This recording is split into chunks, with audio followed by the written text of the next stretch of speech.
My name is Armand Alacbay, and as Ann mentioned earlier today, when I'm not struggling with modern technology, I am ACTA's Director of Trustee Programs. And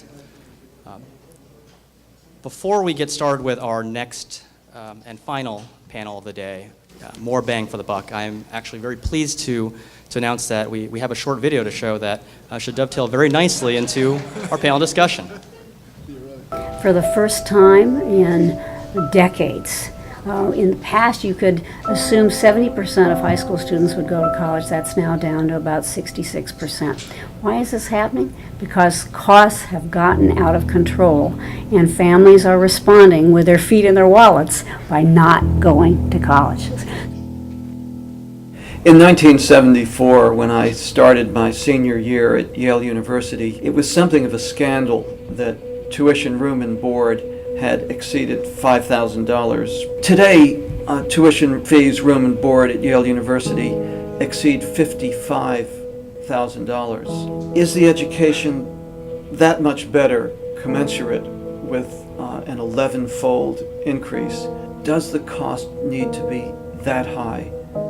I think it is very important to get an education. However, it depends on what that education is setting you up for. I got this in my undergrad, used it in my master's program. I'm now in my doctorate program and still using it. This is my initial sheet that had all of my student loans. As you can see, there's a lot of them. But this is what I needed to guide me when I was going through and entering all of my numbers when I consolidated. This one was, I found out about a different loan I had that was a private consolidation. These are my previous, I still have my director's tab. And more on direct loan, I kept the sheets. I had to get a master's degree in order to become an occupational therapist. And being an occupational therapist is something that is a good job to have in a recession. It's something that I can make money at, and it's something that allows me to pay back this gargantuan amount of student loans. What's so frustrating is to see a system that was the envy of the world now being referred to as the higher education bubble. The sticker price of tuition and fees between the early 1980s and our time has gone up over 570%. That's more than 4 times the consumer price index, more than twice the increase in the cost of medical care. I get accepted here into school. I get a huge financial aid package, which is super nice. I was still left with about like $6,000. And even though $6,000 doesn't seem that much compared to the $60,000 that it actually costs to attend here, if you don't have $6,000, you just don't have $6,000. I need $1,000, at least $1,000 for next week. Otherwise, I'm just not gonna be able to stay here for the next month. I mean, every book I've ever read about like studying acting says if you're gonna go to school, go to a liberal arts school. You know, like my dad was like, I'm sorry, I can't pay for college, but I'll help you get scholarships. And I was like, oh yeah, no big deal. College doesn't cost that much. Like, you know, $30,000 at the time is not like, it's not real. I had just no idea what I was dealing with. And the only plausible solution that they were giving me was, well, have you considered getting a loan? Sure, that sounds great. People give you money and you don't have to pay it back yet. So I don't know why they gave me money because I can't pay it back. We now have more than $1 trillion in student debt. Student debt far outpaces credit card debt now for the first time. And we find students who are basically sitting in their parents' basements after spending $200,000, $300,000 on a college degree with very little place to go. That's an antique, dude. 20 years. They were going to donate it when I was a senior in college, so what is that, about 7 years ago? There was a time when I thought, if I can pay off my debt in this amount of time, I'm going to feel great. And I still reserve that dreaming for, you know, things like winning the lottery. I wanted to be a writer. And it's the same thing I wanted to be since I was 5. I wanted to tell stories. So now I work in a trailer park. Food service, food trailer park. I'm getting really tired of going home, smelling like grease. Everyone tells you that you have to have a college education to get anywhere. I remember my freshman year having to come up with $6,000 just in order to attend classes and not knowing what to do. And the university said, oh, well, here, take out these loans.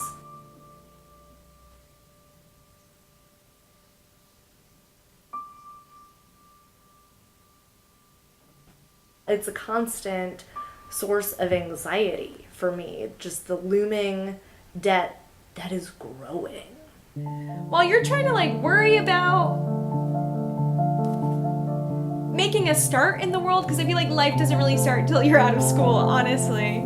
To have that like looming over your head every day, all day, to have like the calls from, you know, the automated phone calls and the emails. If I continue to think about how much I owe,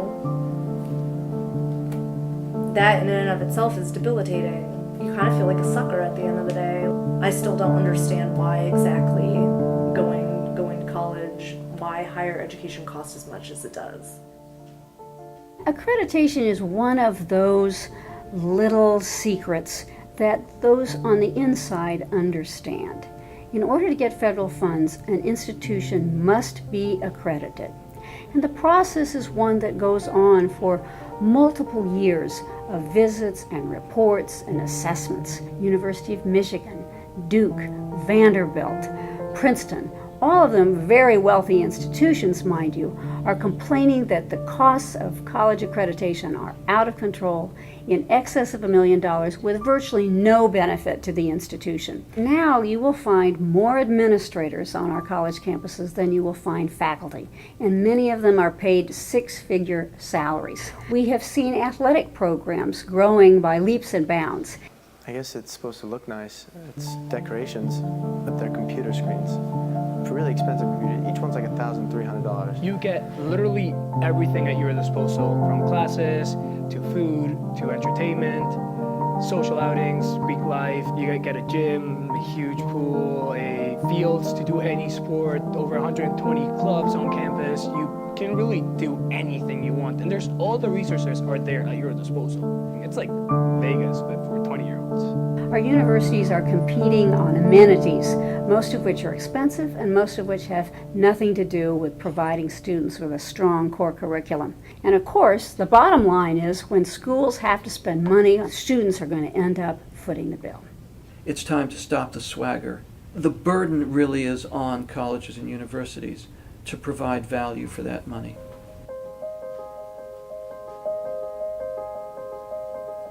If I could pay enough every month to stop it from accruing so much interest, that's happiness to me. This is including my tuition. If you're paying that much and like it's going to stuff like this, you really start to question whether it's worth it or not, you know? It is a beautiful campus though. I love the school, still. Now currently I'm doing a double degree. I would like to get a PhD in artificial intelligence eventually. If I actually end up with thousands of dollars in loans, then I will have to stay here and get a job immediately and start paying those off. Like, they should not have given me money. I'm very grateful that they did. But granted, like, I mean, my debt in total is only like really worth 1 year of college. So I have it pretty easy compared to a lot of people. But I'm also going into a field that doesn't pay as any other field. So, yeah. These are the real-life consequences of the escalating expense of higher education. With an average debt of over $29,000 among the 70% of students who do borrow, and a hardly insignificant number of those who leave college with outstanding loans in excess of $100,000, student debt now eclipses $1 trillion, more than even credit card debt. But these costs affect more than just recent graduates. The federal government spent nearly $170 billion in higher education student aid in 2012-2013, including $47 billion in grant aid. In 2013, state and local funding for higher education totaled over $78 billion. The most recent report from the Organization of Economic Cooperation and Development confirmed that the United States is indeed still number one. That is number one in spending on higher education per student, almost twice the average of any developed nation. Yet our results are lackluster. The US also leads the developed world in the proportion of students who enter college without completing a degree program. Higher education has historically been a sector resistant to systemic change, including in cost efficiencies, even though the economic realities of the present day should long before now have brought a sense of urgency to the discussion. Consider this article, written by our panelist, Goldie Blumenstyck, from the Chronicle of Higher Education, dated October 2009. The financial meltdown that has caused seismic upheavals in many other corners of the economy hasn't changed much about how colleges operate.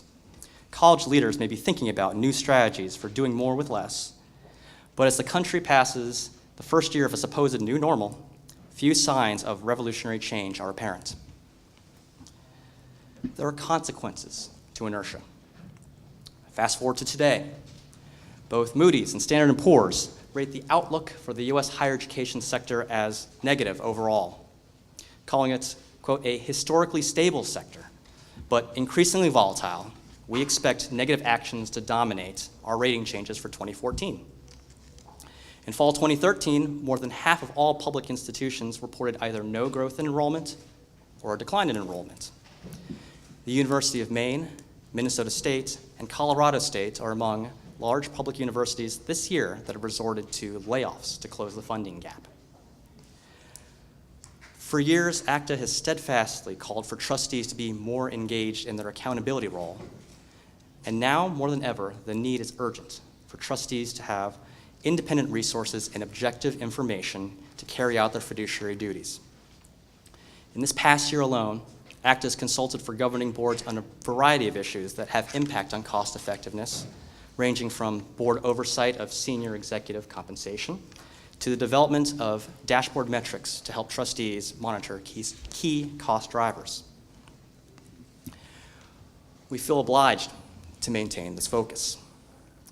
A pair of ACTA reports this year ask difficult questions about our top-ranked public universities and of our liberal arts colleges. And those questions were reflected in the titles of those reports: Getting What You Pay For, and Education or Reputation.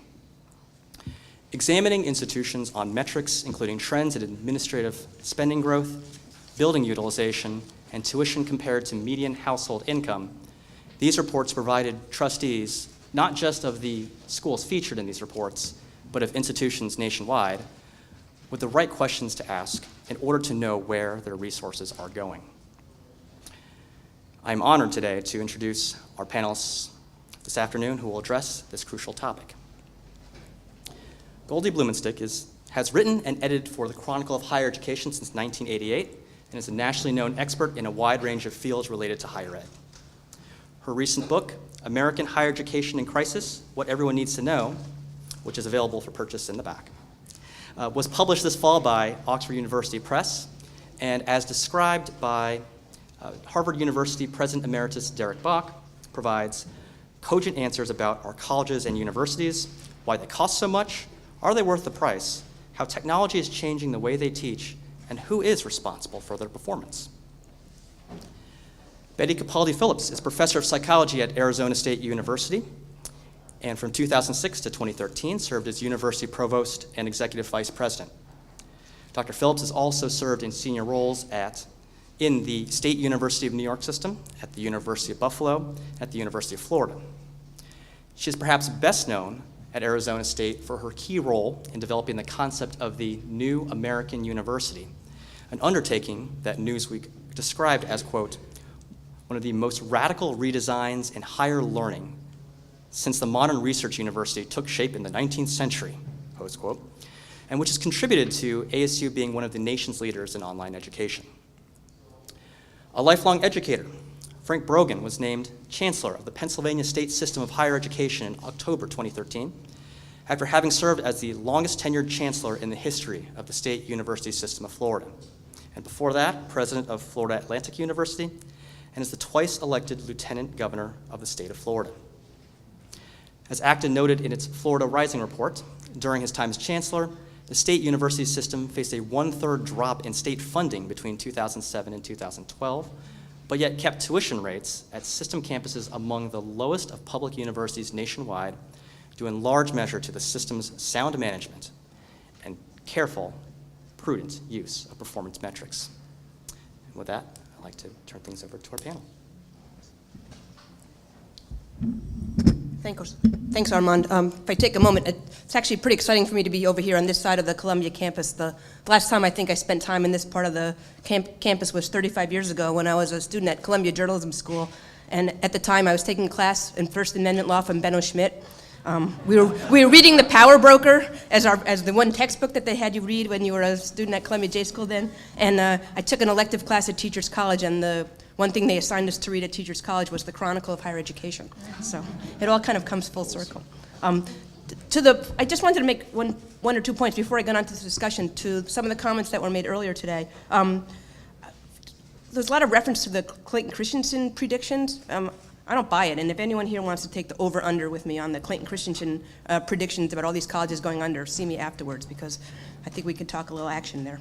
And and the other thing to the question that the woman in the front raised earlier about how difficult it was to reach trustees. I'm a reporter, and I try to talk to trustees all the time, and I guess I'm wondering from this room, how many of you have who are trustees have contact information about how people can reach you on the university's website?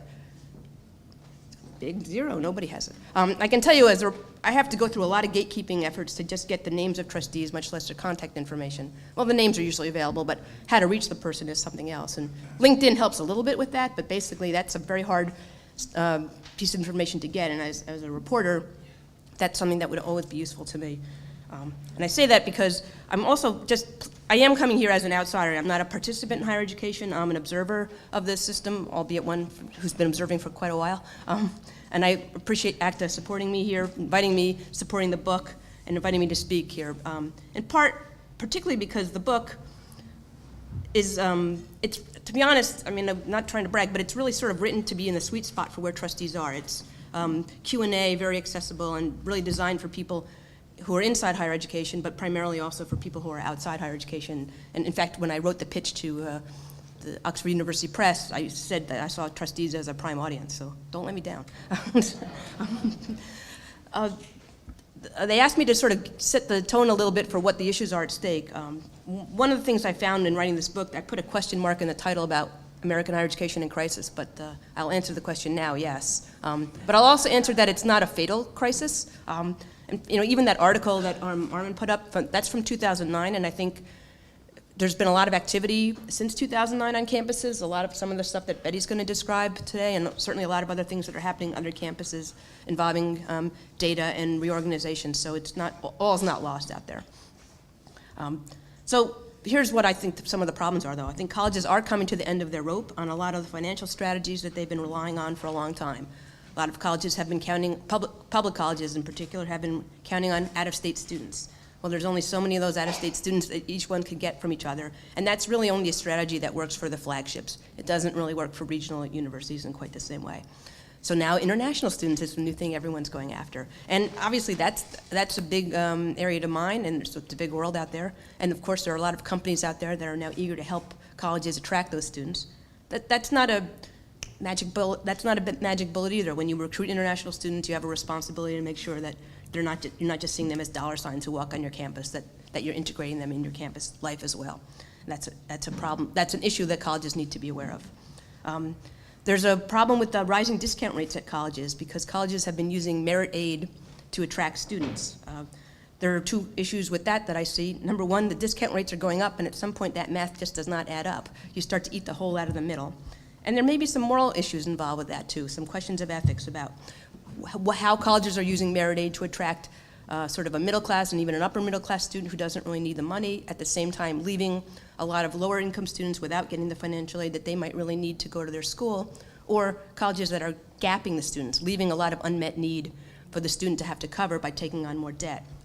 Former colleague of mine at the Chronicle, Stephen Bird, who now works for the New America Foundation, has put out a couple of very interesting reports that I write about in the book, and you could also find on the web, where he talks about colleges that are charging students with incomes of, students with family incomes of $30,000, the schools are still charging them $15,000 to go to school, expecting their families to pay half of their family income for a student to go to college. And Stephen talks about this as colleges using merit aid to attract the best students in a kind of a competitive weapon strategy while leaving a lot of other students behind.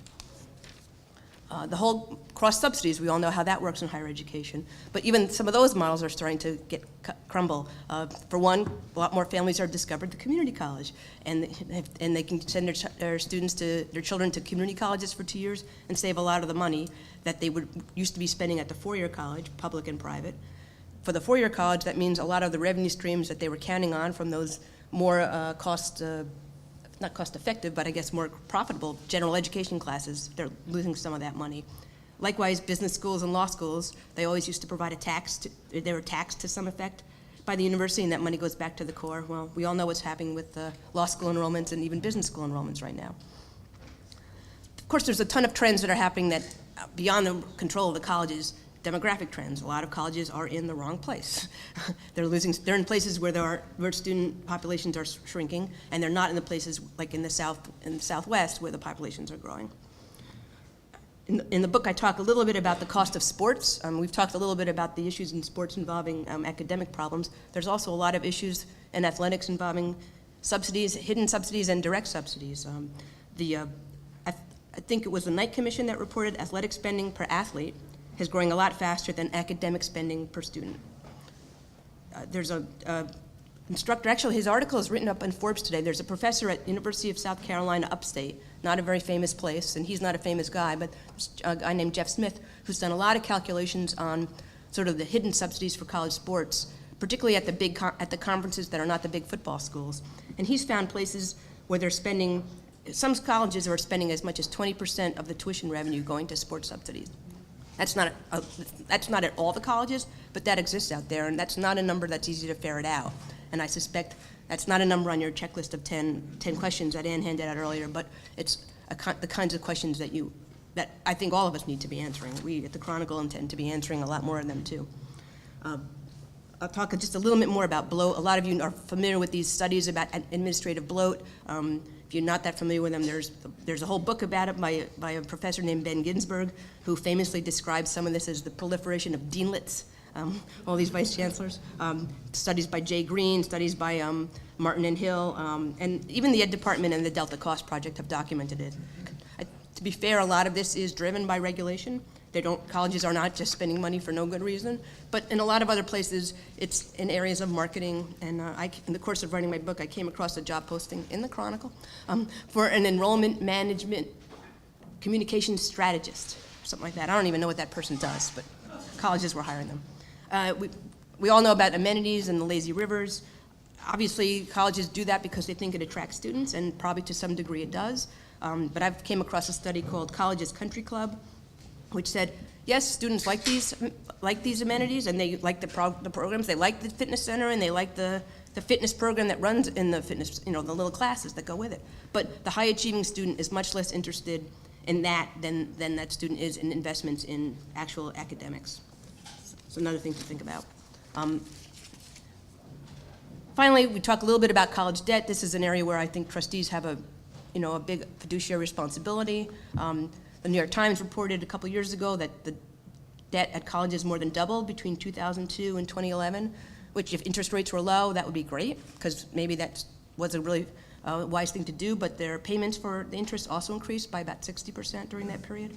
Some of you may also be familiar with that Bain study that came out a few years ago that contended that a third of the colleges are on a financially unsustainable path. I don't completely buy that study. They cherry-picked 2002 to 2008, and obviously we know what happened in 2008. And when you compare revenues to debt and you start looking at, and endowments crashed, still, even if you take those numbers with some grain of salt, there's probably a little something worth looking at in that study. Finally, deferred maintenance. That's a number that's even hard. You can't even get your head around it. I've seen estimates that go, this is not that helpful, $36 billion to $100 billion, and no one really knows what the number is. But I think all of you probably see the Moody's reports for your campuses. Those have some references to Moody's. All the Moody's calculations take deferred maintenance into account, and I'd suggest that you take a look at some of those at the same time. So with that, I'll be happy to take questions later and also follow up. One thing I do want to say, the Chronicle often hears a lot from presidents. People come by and come to our offices. We don't hear very much from trustees. We don't have the capacity to talk to all the trustees that there are in the country. We know there's, you know, if every college, 35 trustees came in from every college, we'd never get anything done. But if you're a trustee and you have some interest in coming in to talk to the Chronicle about some issues on your campus, we welcome that, and I have cards here to you can get in touch with me. Thanks so much. I liked all the nice comments this morning about provosts. Hardly anyone ever mentions the provost, but provosts are actually very important and know lots of stuff. So I would encourage you to, thank you, get to know provosts, because we're not just academic types. Actually, faculty are pretty smart too. So I'm going to talk some about how to improve outcomes while reducing costs, which is really the gist of what we're trying to do here. We want to have better outcomes, but we're not going to have more money. We can't raise tuition. The states aren't going to give us more money. So we really have to do this. The short version is we really have to stop having faculty-centric institutions and have student-centric institutions.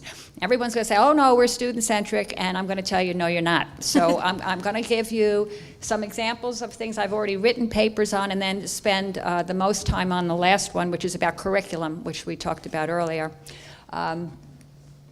The first method that you can improve the quality of your institution and while saving costs is reduce number of departments, not academic programs. I'm talking about academic departments. Faculty come in colors. I'm a psychologist. I'm in psychology department. History people are in a history department. English people are in an English department. We all participate nationally in our fields. This is very, very difficult for students, for undergraduates. They come to Arizona State University, for example. We have hundreds of departments, hundreds of academic departments. Why so many? Departments have splintered over the years. Columbia has about 200% more departments than it had at the turn of the century now. We used to have a history department. You know, now we have an Asian history department and a this history and a that history and the left-handed history and the right-handed history. The reason for that is departments, faculty think departments give them stability and funding. So it's always better to be a department, and actually some funders have encouraged that. So biomedical engineering was made a department in part because the Whitaker Foundation would only give you money if you had an academic department, because they wanted to have longevity as well. So there is a big force in academic think to get more and more departments. Interestingly, academic administration costs are not captured in any of the reports you would see or in IPEDS. They actually count as instruction, which I just love. All of the expenditures of a department are summed under the major function of the department because it's fund accounting. So instruction, the money spent on instruction is way overestimated. One of my main shticks in life is the IPEDS data is really not good. Annual financial reports are not good. I wrote a paper on this in Change. You're not seeing the numbers you really need to see because they lump everything together. From the point of view, was the money spent the way the funder meant it to spend, not anything useful to manage the place. This is an example of how much money you can save. I wrote a paper on Change. We just, and provosts can do this stuff. Some of the stuff we talked about earlier, like, oh, how can you do it? The provost can do it. I mean, that's our job. So we just got rid of things. You merged them. This isn't a faculty senate kind of thing. This is an administrative decision. Why is it better? It's because now you have increased interaction across disciplines. You have more faculties to supervise dissertations. So for example, I'm a psychologist. Psychology departments say, only if you're in the psychology department can you supervise a dissertation in psychology. Who made that rule? I mean, the department made that rule. It's not a good rule because there's psychologists all over campus. So we said, that's a silly rule. Anybody who's qualified can supervise a dissertation in psychology. 30% more faculty could do it then. So you all of a sudden got a whole lot more productivity without spending any more money. Undergraduates can find majors now with the next thing I did as well as this, okay? So imagine you are a, I must be pointing at there we go. E-advisor, I wrote a paper, there's a reference, I'm not going to go through a whole lot. Advising used to also be at ASU by department. We have 290 different majors, so imagine you come to ASU, we have 80,000 students, and you want to find your major, you don't exactly know what you're going to major in. How on earth are you going to do it? Okay? You can't read the catalog. I mean, that's very boring, alphabetically organized, and it doesn't tell you anything anyway. Okay? You can't go to a department and learn there because you don't have time to go to all of them. So we made a search engine that's kind of like Amazon.com, and you can search for, I'm interested in animals, and I would like to be a lawyer, and I want to make a lot of money, whatever. And then I will give you the majors that will allow you to do that. Okay? And then it has exactly what you need to take for that major, which is very important, including diagnostic courses very early so you can find out if you're in the right major or not. And then we'll suggest other majors, and you can get another major. It looks like this. Whoops, it looks like this. It's very pretty. They can search it. They like it. You can search by all kinds of things. Whoops, why am I doing that? I'm sorry. That's how much it saved us in terms of lost students. Students often get lost because they're not doing well in their major and they think it's them. They don't think it's that they're in the wrong major. And so you really need to help them first by finding out fast that they're in the wrong major, and then secondly by getting them in the right major. And so this is a huge money savings as well, because you're not having to admit new students. It's student success. It's what we're all about. We actually want the students to get degrees. So this is a very important metric, and it saved money. There's a number of graduates.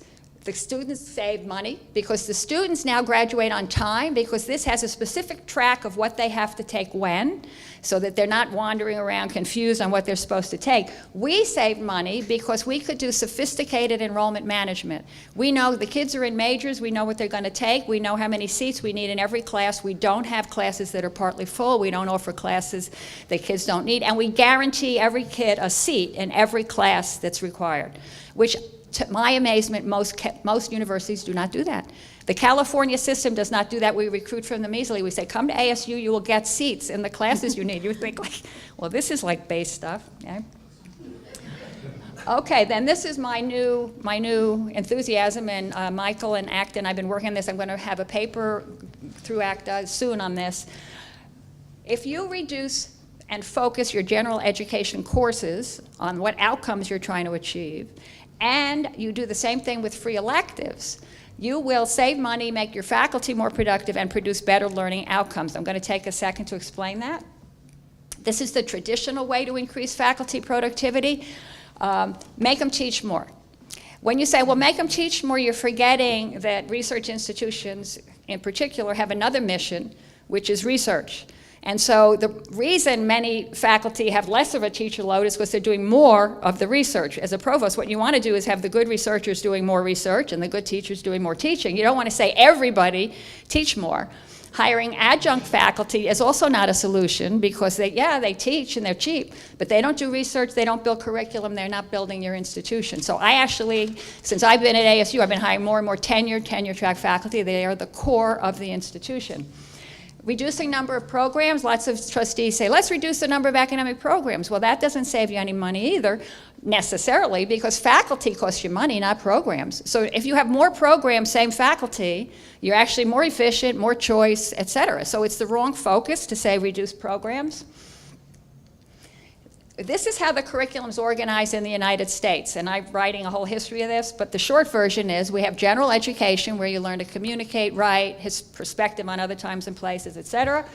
We have the requirements of the major, psych major, history major, English major, and then we have free electives, which is take anything else to hit 120 credits. Okay?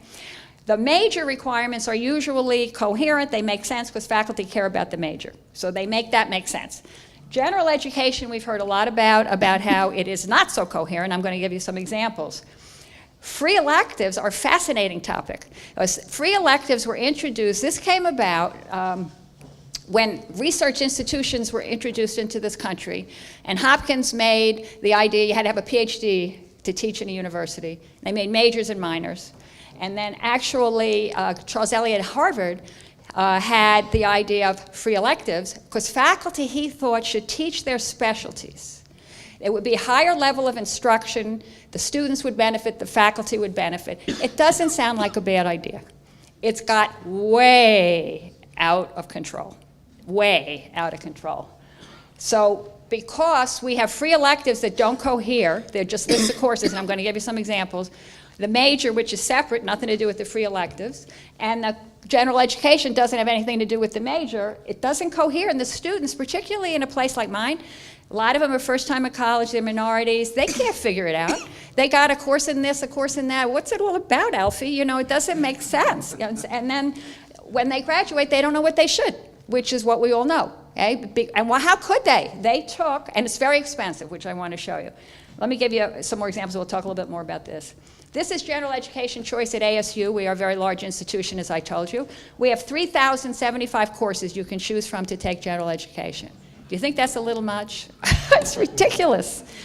So 671 literacy and critical inquiry courses fit.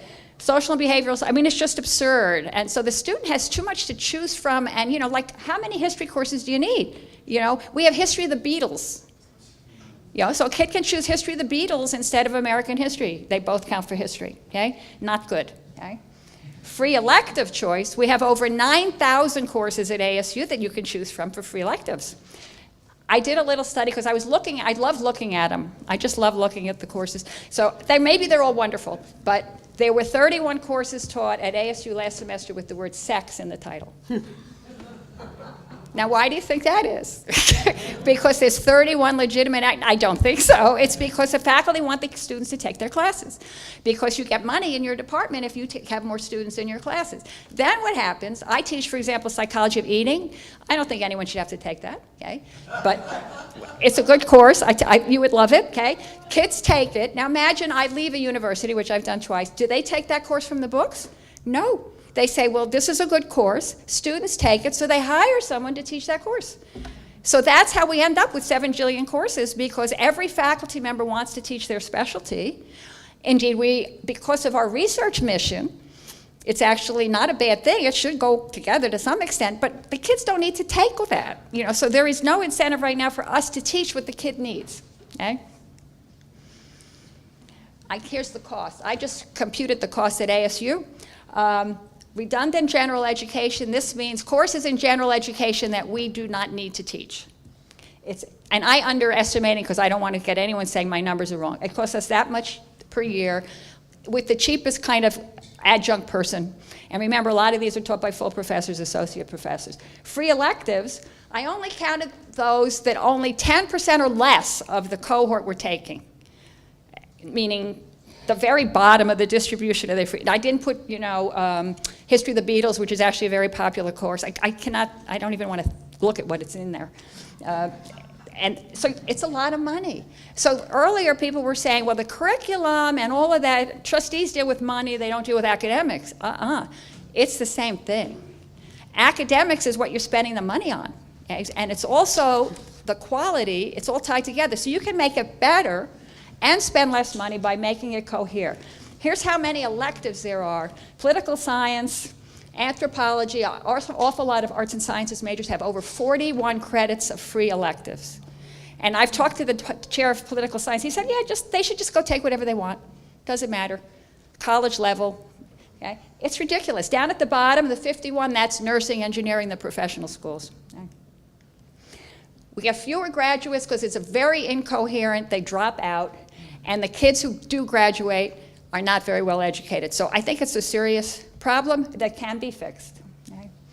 This is just an example of one thing we're doing at ASU as an example of exploring. We got the first in the world grant for this from the Obama administration. They had a program.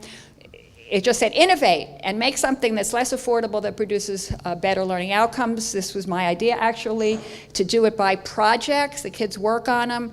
They get all their courses cohere around some theme. I can explain more about it, but there's ways to do this. The biggest interfering to do this is two things. One, accreditation, okay, because they want you to do credits and seat time. Secondly, actually, my board. My board has more serious rules on that kind of thing than the creditors do, in terms of how many contact hours every faculty member has to have, how many times you have to meet your class, because they're trying to manage this. But you can't manage this by micromanaging. You need to manage by what the learning outcomes are and measure those, and then how much money you spent. That would be my thought. Okay, that's it for me. Well, thank you very much. My name again is Frank Brogan, and I'm the Chancellor of the Pennsylvania State System of Higher Education. I did come from Florida, and people ask me regularly, do you miss Florida? In January and February, yes, very, very much. But for the rest of the year, we're doing just fine in Pennsylvania. It's a great state. And of course, it's a state that has over 300 institutions of higher education, public and private. And even the public sector is a bit bifurcated, trifurcated, by virtue of the fact that I am the chancellor of 14 of what are called the state-owned universities. And then there are also 4 state-related institutions. It's a tangential relationship, but nevertheless they are state-related, and each of them are independent one of the other. They have their own boards, they set their own operational course, their own budgets, set their own tuition and fees. My system of 14 are a little bit different in that we have one overarching board of governors for that system, a council of trustees for each of the 14, but tuition is set by the board of governors and also responsible for setting policy for the system. And then each institution sets their own internal policies, practices, and procedures to coincide. A little bit of information about the governance structure. Many of you come from out of state and you beg different governance structures yet again.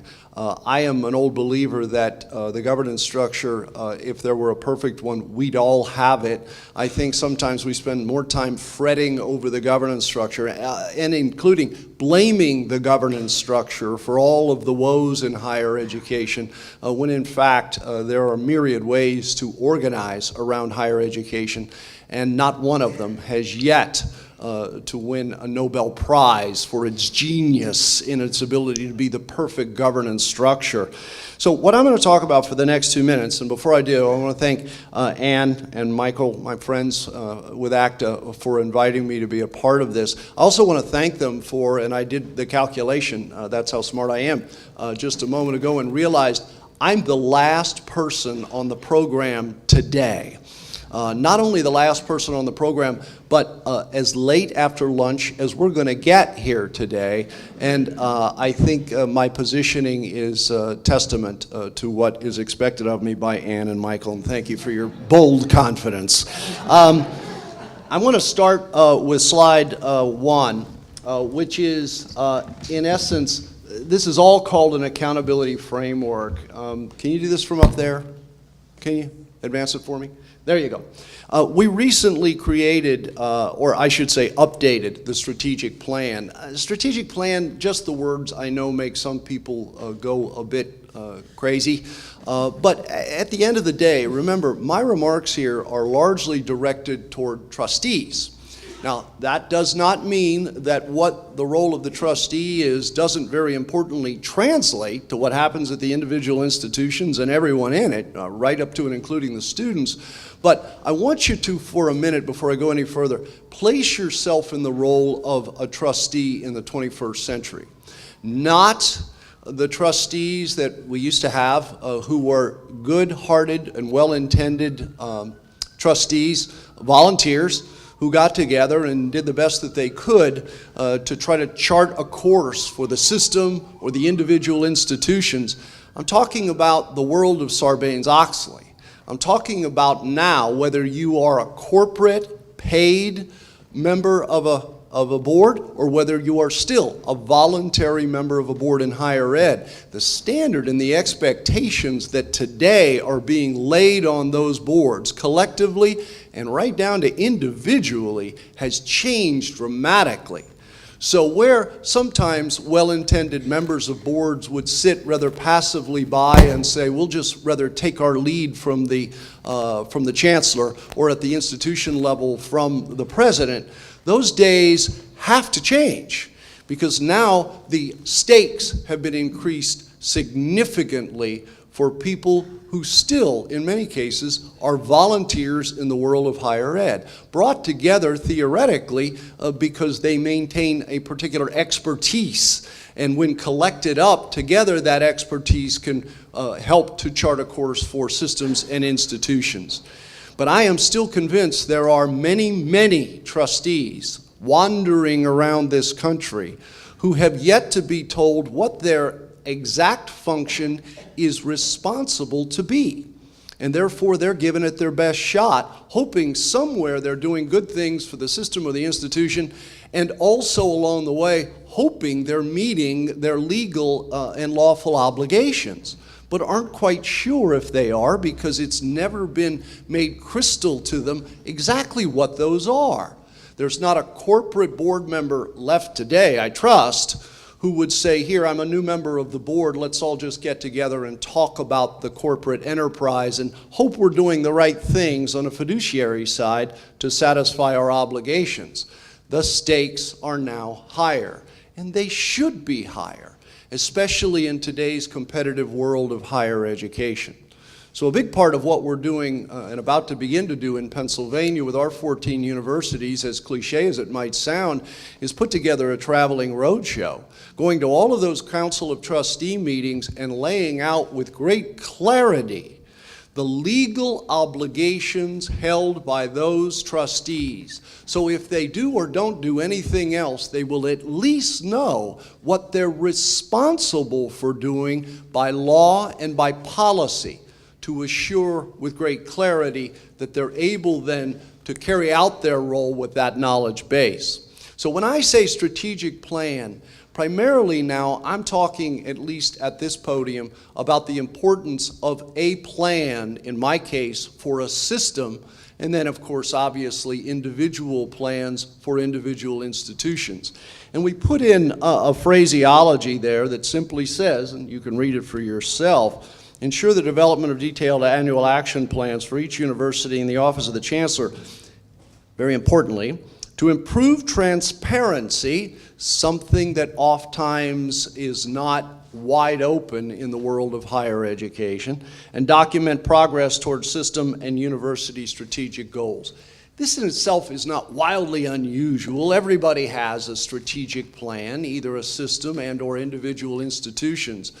But we wanted it clear that we wanted to see in our system transparency elevated. As I continue to say to my staff in Harrisburg, believe it or not, transparency is your friend. We still live in a world in higher education where people are even afraid to talk about some of the challenges that they face at their institution in a transparent way because they're afraid that it will be a resounding and echoing call that they're not doing so well, and therefore people won't want to teach there and people won't want to go there as a student. So they talk in hushed tones. They keep numbers suppressed. They don't talk openly and candidly about the challenges that they face. And as a result of that, gee, guess what happens? The challenges get worse. You can't solve a problem until you face a problem. That's the nature of transparency. And it also doesn't give you the chance to revel in the successes that you enjoy along the way at the same time. So, what we've been working on in Pennsylvania, and this is something that we started when I was Chancellor in Florida, so this is not new to me, but trust me, it is new to Pennsylvania. It also doesn't mean that it is the holy grail of transparency and accountability and strategic planning. You'll see variations in here that you're all engaged in some shape or form.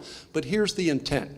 The intent for boards, Board of Governors, individual Council of Trustees, and then as a result of that, for presidents, for provosts, for faculty, for staff, is to not only have greater clarity, but a greater articulation of the projects that are typically laid upon all of us in higher education. You have to do a strategic plan. You have to do an annual report. Everybody has to create accountability metrics, dashboard, and then deep dive. You know all the projects that we're engaged in the world of higher ed. I submit they're all fine and they're all good. But oftentimes the big problem is they are not articulated at all. And therefore, what is in the system strategic plan can be quite different from what is an individual institutional strategic plan with very little by way of articulation. Accountability metrics are important, and it's great to have the standard dashboard metrics. We do. But it's also important to lay those up against financial metrics to determine costs.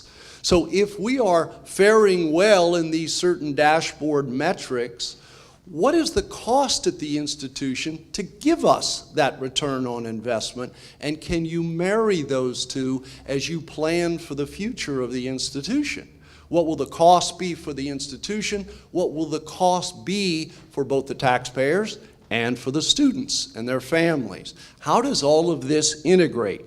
So what you will see on the next slide, if you would, advance that one. I call these the three great books. They're really not, but there are three. You've got the system strategic plan. This strategic plan is a little bit different than ones that you often see, which are rather vague, visionary in their rhetoric, and yet without a great deal of spine when it comes to expectations and clarity and vision for where we want to and expect to go in the future in a variety of areas. So that has now become a centerpiece of the work we do with the articulation of the projects. You will also see the annual accountability report. Yes, we're putting together an annual accountability report. I like data. I'm not a nerd by my own account, but I do like data. I happen to believe it is so much better to make a decision based on good data rather than just the weather vane approach to, hey, what sounds good to who today? And so we have put a premium on the use of data in our system. We are right now developing the data warehouse that did not exist prior to my arrival, and therefore everybody's data was different. The way it was compiled was different. So even if you were transparent, you had this camouflage net thrown over the transparency that came by way of ambiguity, vagary, a lack of clarity in definition of terms as to how you get where you got. And so we've been trying to change that by not only creating appropriate definition of terms for what is that piece of metric data, but also collecting data, not just collecting data for data's sake, data that is important to the system and to the individual institutions. Sometimes we go to extremes and we just collect data because we can. And that's swell, and that might be available to people who want it or need it. But how can we organize, disaggregate, and then disseminate back through this process critical data that we need not only to assess how the system is faring, but obviously how each of the individual institutions within that system are faring, and again, how do the two work together? Not only how have they, but how do we propose that they work together in the future as we put in place the visioning mechanisms through strategic plan, both system and schools. You also see something marked university action plans. We started this in Florida, again, not the bastion of all things goodness and light in higher ed, but this is something we did down there. In Florida, all 12 of the public universities are in one system. So because of that, you have everything from a small and wonderful honors college with 1,000 students and a liberal arts curriculum up to and including several major comprehensive research institutions and everything in between, all in one bailiwick. So the trick there was to make sure that we were not just shooting for the center and hoping we caught everybody on either side. We created a template that we called an action plan for each university. Now the template is essentially the same for all 12. only in that the components of the template are the same for everyone on many of the pieces of the template, but it's expandable for universities that are larger and more complicated than traditional teaching universities. But the template is available to all. And on an annual basis, the university goes through an exercise of populating the template. Some of it is easy, some of it is data-driven, and therefore you can take a 3 to 5 year look back in a variety of important metrics, and then take a 3 to 5 year look forward with projected targets in those same metrics, so that you can begin to take the guts of that action plan, if you will, which is the narrative part. Where does the university want to go? What changes does the university structurally want to make? What new academic programs is the university looking to possibly bring online over the next 3 to 5 years?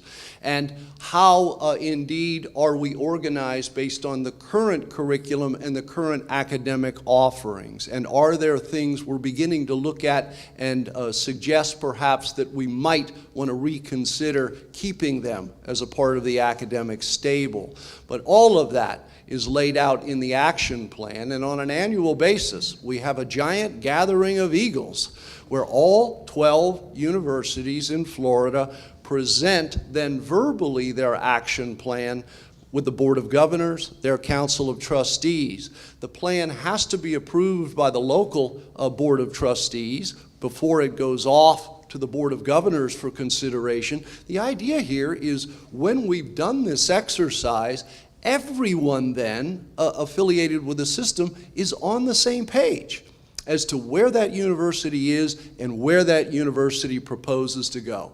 One would immediately think, oh, there must be cantankerous micromanagement at the state level when you bring those things forward.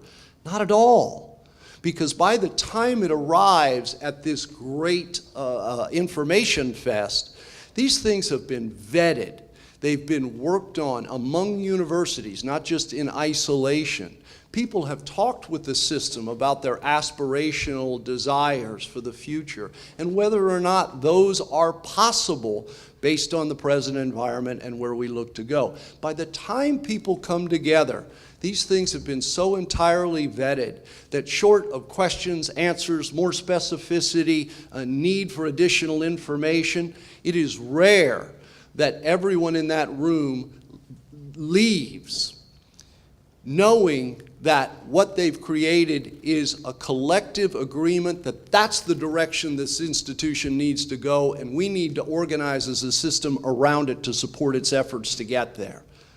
In this particular university action plan, if you go to the next slide, no, that one, that's it, you can see the action plan components. They're broken into categories: strategies, key performance indicators, and operations. It's the melding of data, it's the melding of the operational, which obviously includes the heart and soul of the institution, which is the academic, and it also includes the financial information, so that we can build a complete picture of where that university is, where it proposes to go, what the cost associated with getting there will be, and how that university's aspirations for the future are bolstered based on what they've done in the past.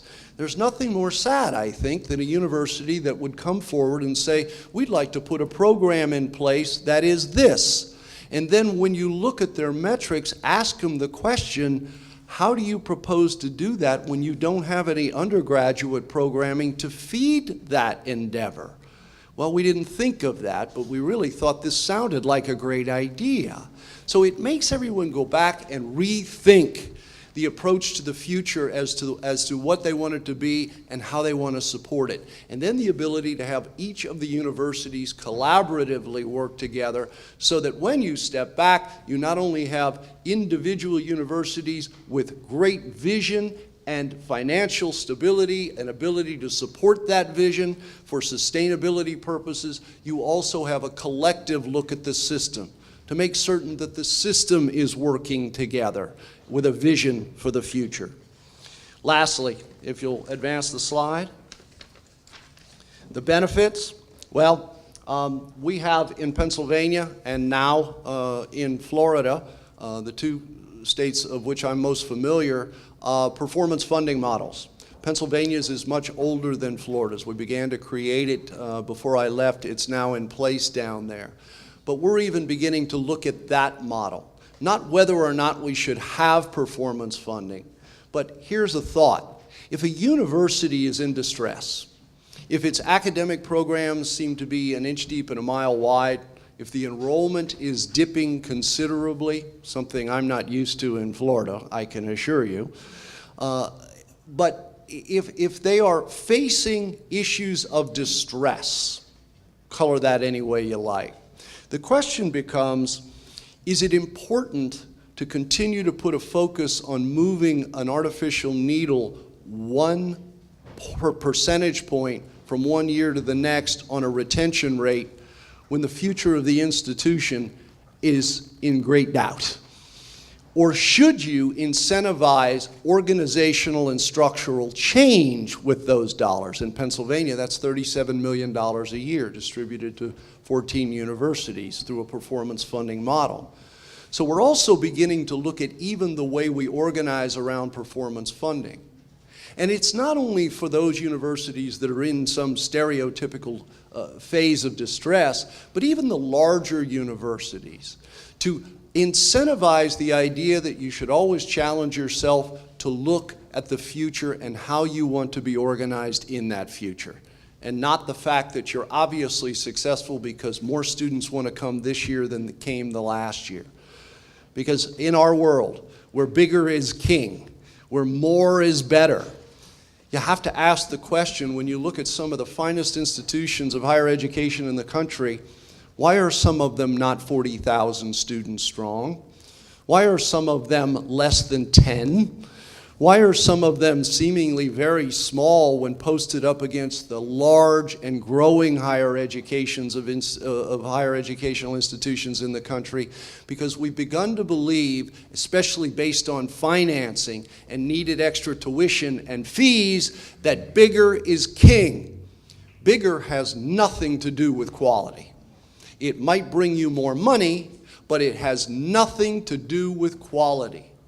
It has everything to do with growth and size, but at the end of the day, you cannot explain away the incredible success of so many institutions of higher education across the country that are not huge and that have capped their enrollment to stay where they are and are pointed toward continued growth in the quality of their institution, not the volume of their institution at the same time. So, as I say, we're working on this process in Pennsylvania. I've got 14 outstanding universities. I also begged 14 sets of very high quality faculty in the Pennsylvania state system of higher education who make this thing rock and roll every single year. But I'll leave you with that. It isn't about doing these things in a closed room in Harrisburg. People have to be at the table. The stakeholders have got to be involved and engaged. It takes the idea of shared governance to a whole new level. But put yourself back, as I give way, to the role of the trustee at the state level, system level, or at the individual level. If you can begin to wrap your arms with greater clarity around, if you're at a system, what each of your 14 universities has done, is doing, and proposes to do in the future, and how much that is going to cost, and how you hold people responsible for the advancement of the effort. If an institution can create that same kind of vision for itself, how have we been doing? What are our strengths? What are our weaknesses? What are the opportunities? How much can we charge before we outrun the market on tuition and fees and still keep an eye on the highest quality possible for our students and our faculty? It is nothing new. It is really a matter of trying to better bring it all together so that it makes sense on an annual and then futuristic basis for institutions and for universities. Thank you very much for your kind attention. I appreciate it. Thank you, Chancellor Brogan, and thank you to all of our guests today. I just want to thank our panelists this afternoon. And I believe we're coming near the close of our program, but we may have time for one or two questions. Yes, Mr. Leslie? I just want to make a comment on, I love your presentation about controlling costs, which is really fascinating, and but really pertains to a huge university system to some extent. But only Goldie talked a little bit about debt. So my question really comes about the old saw that build it and they will come. And we've all seen it, those of us who are trustees, and you will get the president of your college, usually a new president, the first year of their presidency, will come in and say, you know what we really need is a library. We need a new library, gym, climbing wall, dormitory, whatever it is. And it's only going to cost $20 million. And I've got 3 or 4 people already on the line. We think we've got $5 million raised. And the board will say to you, okay, come up with the money. And they'll go out and they'll raise another $5 million. And then 6 months later, you're going to get reports that's going to say that $20 million building, which really costs now $22 million, because if you had given us authority then, we could have gotten started, and the costs have gone up. But we have raised $15 million. And we really ought to get started before costs go up even more. And we only need 7 more. And I've got 3 or 4 donors that I'm talking to who are probably going to come up with that if we get started. So in the meantime, we want to borrow $7 million. Now, we really need this library, climbing wall, whatever, gymnasium. Well, there is a difference between a climbing wall and a gymnasium, and there's a needs assessment, right? I mean, I think it's really doesn't do anybody any good to just classify debt as one big category of things, right? It's a lot. It's debt for what, for one thing? Well, but this is how the story goes. So the board gives them authority, you borrow the $7 million, you build the structure, and then you have it gets rolled into all the other debt. At Sweetbriar, we had $40 million worth of debt, and none of us on the board could really identify what it was for, because we'd rolled it over, we'd smoke and mirrored it, we've done derivatives, we've done all kinds of complicated stuff that I don't even really understand in order to stay afloat. But still, we had $3 to $5 million a year in debt service. And I venture to say that every small private in the country has got the same kind of problem.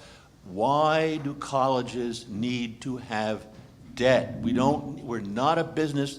You know, the trustees are stewards of intergenerational equity, and we're robbing our future students by making everyone pay for these things over the course of time that really only go to satisfy the ego of the president in the end. Well, in the end, I'm not the one who approved the debt, you did. So I guess we'll start there. The other part of that is, I mean, I take this argument about intergenerational equity, we just were talking about it a little bit before.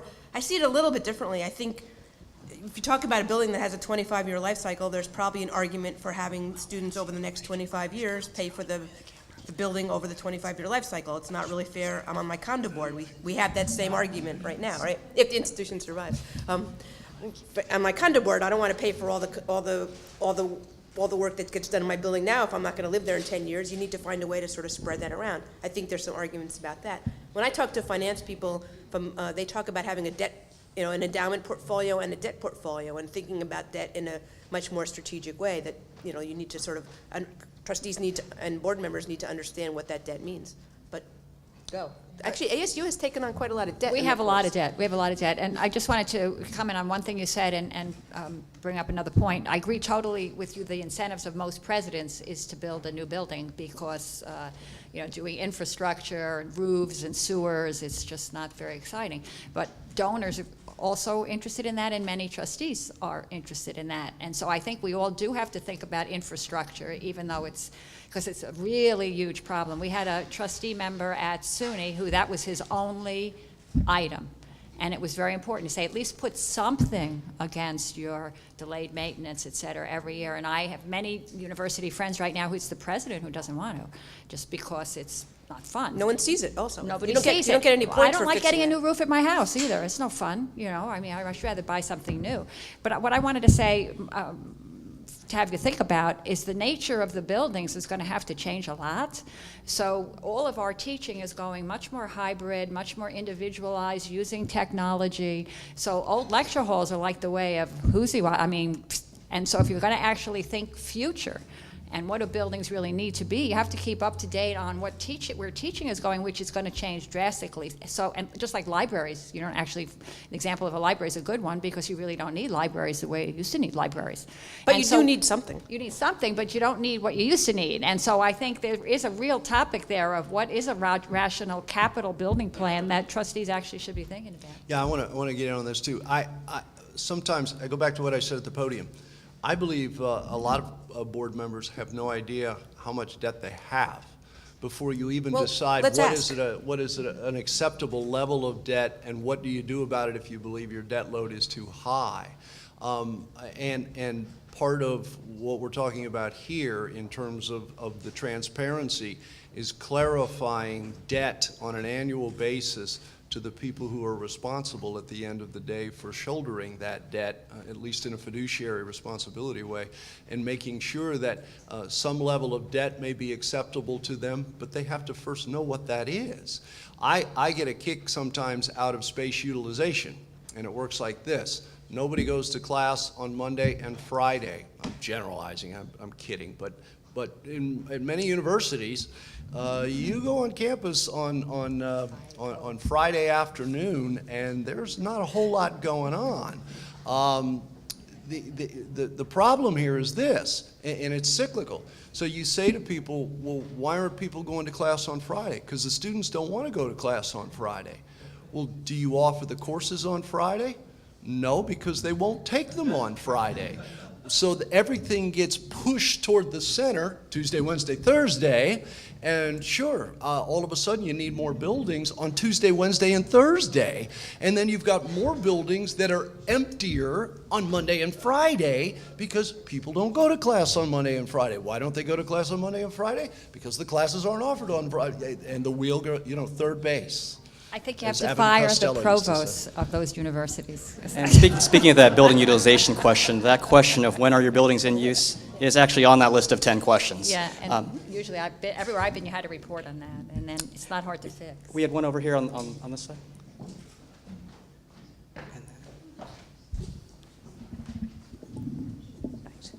My question is to Professor Phillips. I was much intrigued by your distinction between research professors and teaching professors at Arizona State. How do you come to a decision as to who is a research professor and who is going to be more involved in the teaching? And, important, are there salary differentials between them? No, it's an excellent question, and I didn't mean exclusively teaching or exclusively research. All tenure track faculty are expected to do teaching and research, okay? I started my administrative career as a department chair, and department chairs are really key here, yeah? Yes, so what you need to do is treat each faculty member as an individual and maximize their contribution to the institution, which is what they want to. And some faculty are really good at undergraduate teaching, some faculty are really good at graduate teaching and research, and you make those assignments. Some faculty, I had a department of 64 people, only 3 people were good at nothing, okay? And those people you have to like get out of the institution somehow. But we all have the idea there's a lot of really bad faculty, but actually no, they're all really good and they really want to contribute. And nobody likes not doing what they're really good at. And so at our institution, everybody has to teach. I taught as provost, I teach now, the president teaches, everybody teaches. It's a matter of how much you teach and what level you teach. And then the research, we do have pure research faculty. We do not have, pure teaching faculty are adjuncts, as we talked about, lecturers. Pure research faculty are called research faculty, and they are on soft money. They have to bring in their salary on grants. They don't have tenure, yeah. One more, next. Make it a good one. I want to go back to amenities that were described kind of in the film. I was at my college, and of course they have us there because they want money. And I went into a new dorm, which essentially was apartments. 3 bedrooms, a kitchenette, and a living room. And I said, you want my money for this? But the answer was, if we don't have it, they won't come. Of course, this is not Harvard, Yale, or Princeton. However, I put that in the same category as grade inflation. It takes somebody to take the risk and take the first steps to change that, because they do not need that kind of living quarters to learn.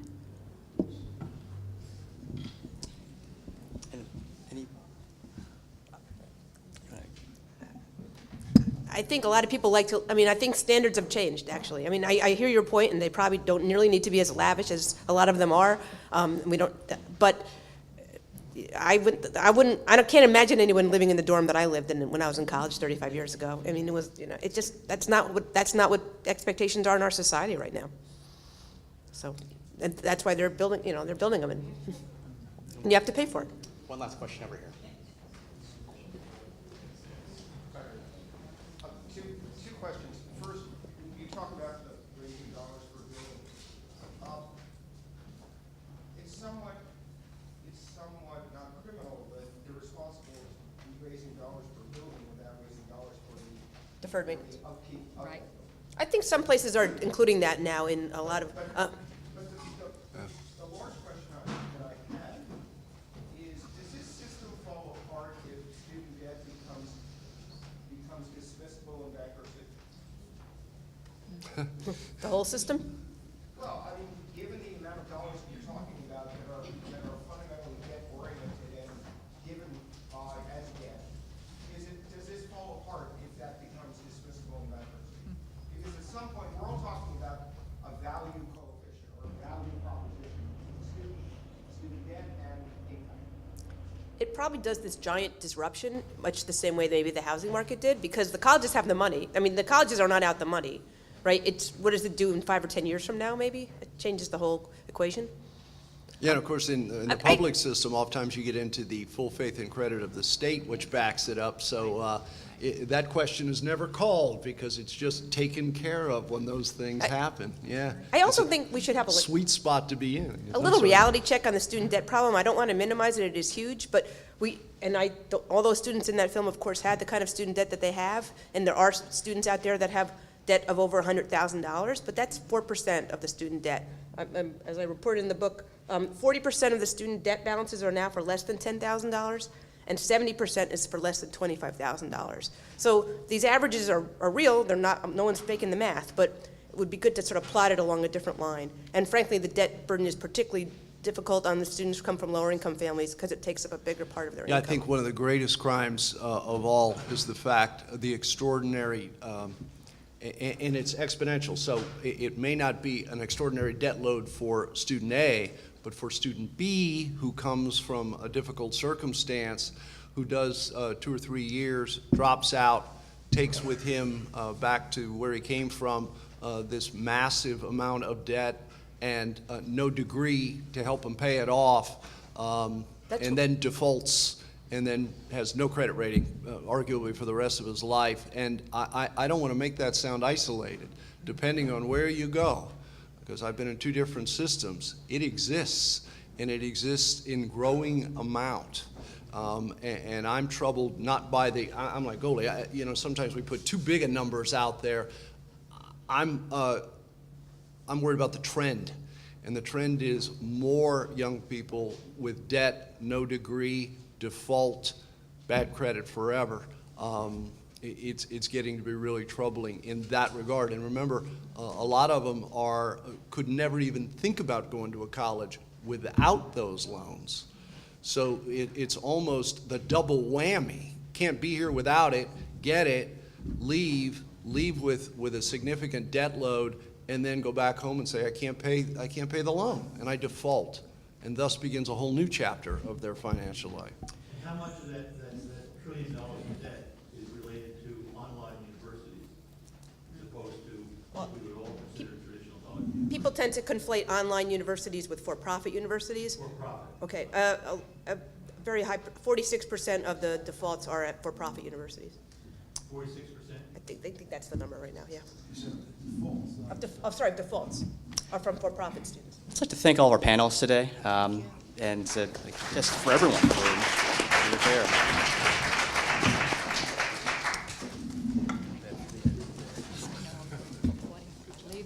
Well, I want to thank everyone today for a very, very lively conversation, and I hope that you all will leave here this afternoon empowered, enriched, and charged up to go help us improve academic excellence and accountability in American higher education. As we close our session today, I want to go back to what ACTA frequently returns to, that is history. Here we are on the Columbia campus, used to be King's College. We can think back to Alexander Hamilton, who was a student here, who did not graduate, as I am told, because the school closed down during the Revolution, but he did end up becoming a trustee. And he was one of many founding fathers who was critically involved in higher education in the early years of our republic. Hamilton, Madison, Washington, Dickinson, all of them knew that a democratic republic demands an educated citizenry, and that the health of our American society directly depends upon the health of our educational institutions.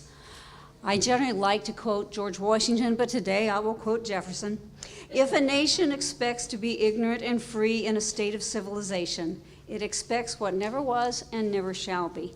And I think that's really what we are here to discuss today. That's what we have been about in the course of the day, because we are engaged in the exercise of preparing the next generation for career and community. Because our survival as a country, quite frankly, depends on it. And you have been privy today to the prescription for change that the American Council of Trustees and Alumni is working so hard to promote. Higher education standards. As we have heard, employers are increasingly concerned that they are receiving college graduates who are not prepared to work. And we have seen that with the support of foundations like the Beasley Foundation, with the support of groups like ACTA, schools with strong presidents, strong provosts, and boards are responding. We are seeing increasingly institutions that realize that a strong core curriculum actually provides them a competitive niche, and that content matters. I know you all have heard, as we all have heard, that, oh, what's really important is critical thinking. Well, you can't think critically if you don't know anything to think about. And I think that this is one, this is one of the areas where ACTA has been very clear. We do think content matters. We do think that there are at least 7 core subjects that students should be exposed to before they graduate. And as a consequence, we think that this common content also provides students with a common conversation. How often do we hear students talking about The Voice or something on television? And it's because that's something they all share in common. Wouldn't it be nice to go back to the day when they are reading the same things, are in the dining hall, and engaging in a common conversation about what they are reading and what they are learning? And that is, in fact, what we want colleges and universities to return to, that common conversation. And the added benefit will be that it will signify to employers and to families what a student has learned. Now, because of Christopher Newport's decision to have this very rigorous, coherent general education, employers and families will know that someone who has a CNU diploma has had exposure to these 7 core areas, has had a strong general education, and this is more than virtually any other college can promise. So I think we're going to see more and more institutions, whether it's CNU or Georgia and others, realize that this is a place where they can stand out in the marketplace to show that they are adding value. Now, you've heard also a lot about better governance and stewardship, and this has been something that from the very beginning ACTA has been concerned about. When we got started, we liked to talk about the usual mode of trusteeship, and there are many ways of thinking about it. Potted plant, potty trained, put up and shut up. All of these were basically the reigning theories of college and university stewardship. And obviously, we don't think that's the way it should be. And we are most happy with governance for a new era, thanks to the leadership of Benno Schmidt and many of the people that you heard from today, who have put forth, I think, a compelling argument for engaged trusteeship in the 21st century. Trusteeship that will deal with academic freedom, academic excellence, and accountability, boards that will be willing to address disinvitations and say, we are going to be open to controversial ideas and allow students to hear multiple perspectives. We are going to put an end to speech codes. We are going to make certain that students have disciplinary diversity so that they can learn about military history, they can learn about social history. These are all key parts of this Governance for a New Era prescription. And in the weeks and months and years ahead, ACTA is going to work very hard to help implement those general principles. You've got your little wallet card. You've seen also the action plan. What we want to do is help trustees get from A to B. And we think that this is a remarkably good first start. And you heard from Benno and others, data-driven decision-making. It is sad, but I think Frank was talking about, oh, well, let's see, does this sound good, does this sound bad, or is the decision made because we are actually providing value, because students are learning? We want trustees to be asking these questions and getting data so that they can then make intelligent decisions. And we think we are well on our way to that. If you look at the card, we are asking trustees to deal with issues that have been off the table but need to be on. Teaching loads, a major driver of college costs, and a major key to getting more students through in a more rapid way. If we have more teaching, students will be able to get the classes they need, and they can graduate in 4 years, not in 5, not in 6, but in 4 years, because those classes will be available. Grade inflation, another area where we have seen the integrity of our institutions truly undermined. When everyone gets an A, then everyone is equal, and in fact, it really is a disincentive for people to work hard. We want to change that. And building utilization, you heard Frank talk about how Penn State was really looking at buildings that are closed on Mondays and Fridays, and how we really need to start taking this on.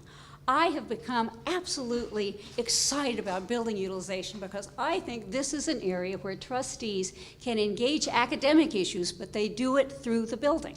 If you look at some of the binge drinking and some of the pathologies that we hear about each and every day on our college campuses, I would submit to you it's because their last class is Thursday, their next class will be Tuesday morning.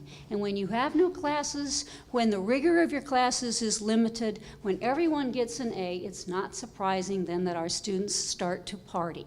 And so I think building utilization, however dull it may sound, is a remarkable way for trustees to enter into ensuring that their institutions are focusing on education and are doing it in the most effective way possible. You've also heard about the need for independent resources.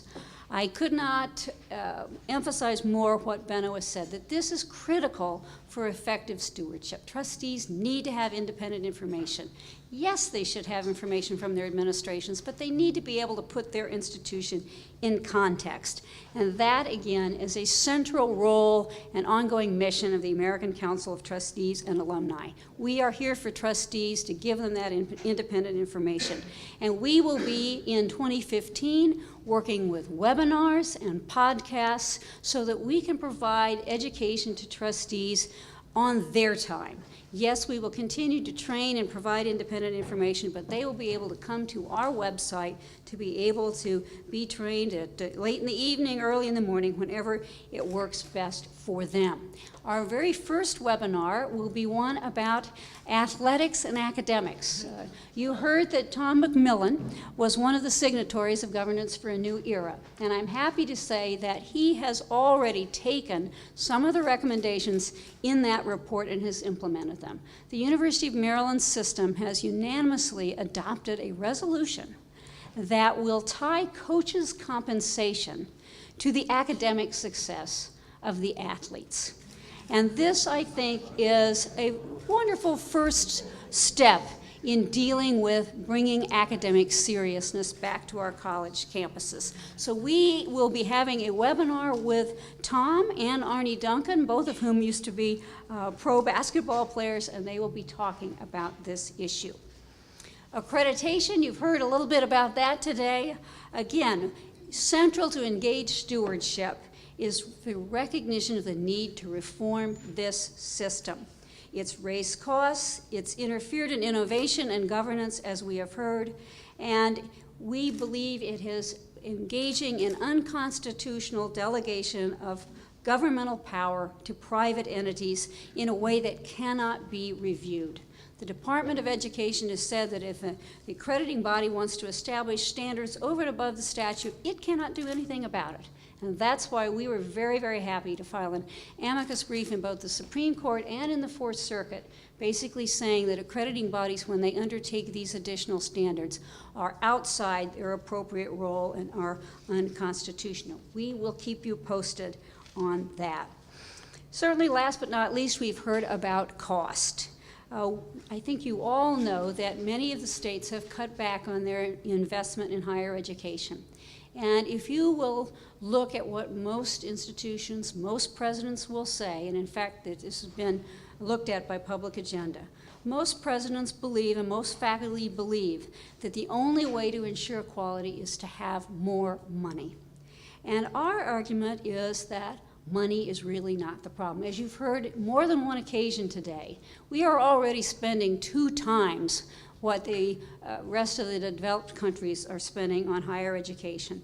Money is not the problem, but thoughtful allocation of those funds is the issue. How can we provide greater access and affordability so that American higher education remains key to the American dream? So this, again, is an area where trustees are critical to asking key questions, prioritizing academics, and returning their institutions to academic seriousness.